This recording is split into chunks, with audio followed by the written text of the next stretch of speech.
Hey, what's up? It's Jim, and I just got back from the new film, Tammy. Tammy is the first Melissa McCarthy starring vehicle. Although Melissa McCarthy is one of the biggest comedy stars going right now in Hollywood, she has always had a co-star, whether it's been Jason Bateman or Sandra Bullock, or even in Bridesmaids. She's definitely a supporting actress.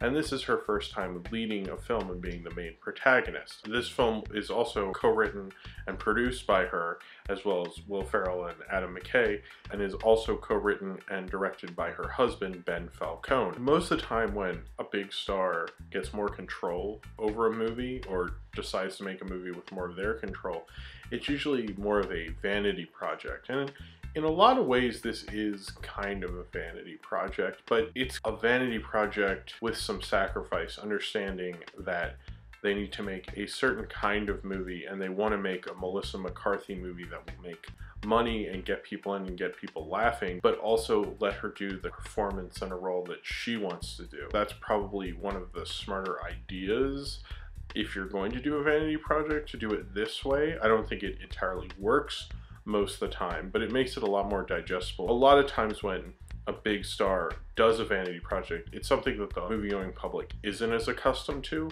so it's a little jarring. It's usually not very good, and you're always like, why did they do that? In this case, Melissa McCarthy tries to marry the two, and it's not a bad theory, really. It's actually kind of a smart idea to do that. Ben Falcone isn't the strongest director. Still, Melissa McCarthy's best director she works with is Paul Feig, who worked with her both on The Heat and Bridesmaids. With this film, Melissa McCarthy shows a lot more range than she ever has before. Shows how good of an actress she can be and the amount of roles she could be doing if Hollywood would let her do more of those roles. The titular character of Tammy, played by Melissa McCarthy, who after having an epically bad day where her car is destroyed after she hits a deer, she gets fired from her job at Tapper Jack's, and she finds out that her husband is having an affair with another woman after she walks in on him having a meal that he cooked for her, and they're having a good time, which is an interesting way to catch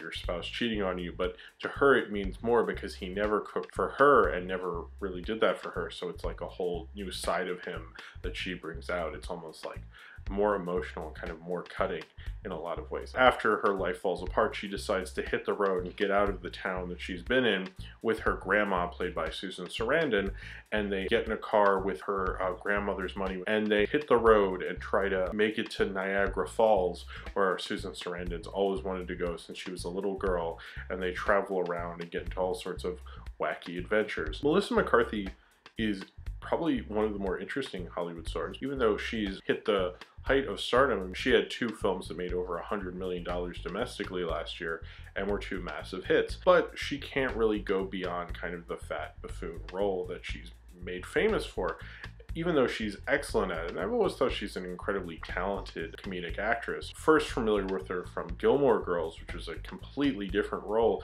and I've always been impressed with how she's managed to reinvent herself. She gets so kind of stuck in these roles, whether it's on TV or in movies, that you kind of assume that sometimes she's so good at them that that's the only thing she can do, but she's far more versatile. She hasn't been a star for that long. Bridesmaids was only 2011. I can't think of a time when she wasn't allowed to do a particular role. Hollywood's conventions of beauty are not perfect, and I'm not going to act like they are. It's kind of odd that even though she is a big star, they wouldn't try to cater something towards her, but maybe I guess Hollywood is that bad and they can't get over it. This film wants to, and is based kind of around giving her more to do in these films and giving her more of like a love interest with Mark Duplass. She hasn't had in any film since Bridesmaids with her husband. It goes more into the psychology behind her character and how her character in this film, Tammy, and this archetype that we've been used to seeing her in all these films. She's kind of gone into that a little bit in Identity Thief particular and The Heat, but not as much. This kind of is a little more of a character study with that kind of role than those other two are. This film starts off as a regular kind of Melissa McCarthy comedy. If you saw this film on HBO or something, you'd think this is a Melissa McCarthy movie. I know what this is. I've seen her other comedies. This is definitely a film that I'm used to seeing her in. And then I don't know if it's because he's a director who can't keep constant tone or if it's a pre-calculated move, and I'm kind of not really sure which one it is. It becomes more like kind of like Cedar Rapids or Win Win or The Way Way Back, where you have kind of soft, nicer indie music score, which it suddenly becomes at this point. It becomes more about one of those films where a character goes through a major life change, and kind of one of those soft comedies like those films are, released particularly by like Fox Searchlight, with soft indie music playing and more about kind of the character than the laughs. And it's odd because the intro to the film is kind of trying to do both, and I think it's probably the strongest part because it goes through it really quickly, sometimes almost too quickly. Then the film changes, and then it keeps going back to the typical Melissa McCarthy. The part where she robs a different Tapper Jacks to get money for her grandmother, Pearl, played by Susan Sarandon. That part should be a lot more dramatic and sad because look what she's had to do, but instead it starts off sad, and then Macklemore's playing and she's dancing in the parking lot, and you're kind of wondering like what's going on. It's like the film didn't want to go too far. It's like kind of a protective vanity project for her, where they're like, okay, we can do this scene, but now we have to make sure the audience is laughing. The uneven tone doesn't really work because it's a little confusing. It did feel like I'm watching a couple different movies wrapped up in one. Slightly like An Organized Mess, but also feels really inconsistent, and like you are watching two movies that should maybe be separate.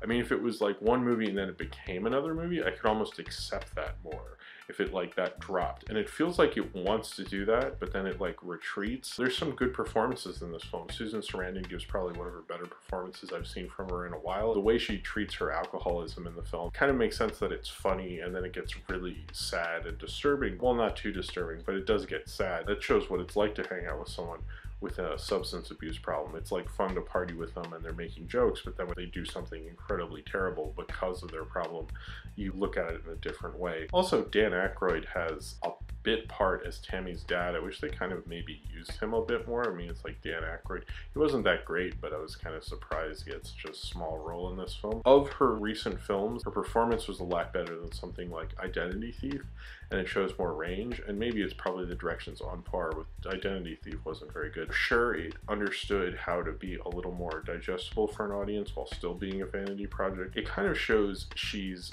more than the big star vehicles that she's been in. I think she's still very good at them, and she shows how good of an actress she can be, but I would like to see her in better things after this. Maybe that's why she made it. Tammy leaves you thinking a lot about Melissa McCarthy as an actress, but not about Tammy as an actual film. And maybe that's what was trying to accomplish in the first place. So if you have seen Tammy and you would like to talk about it, then comment below in the comments and subscribe if you would like to.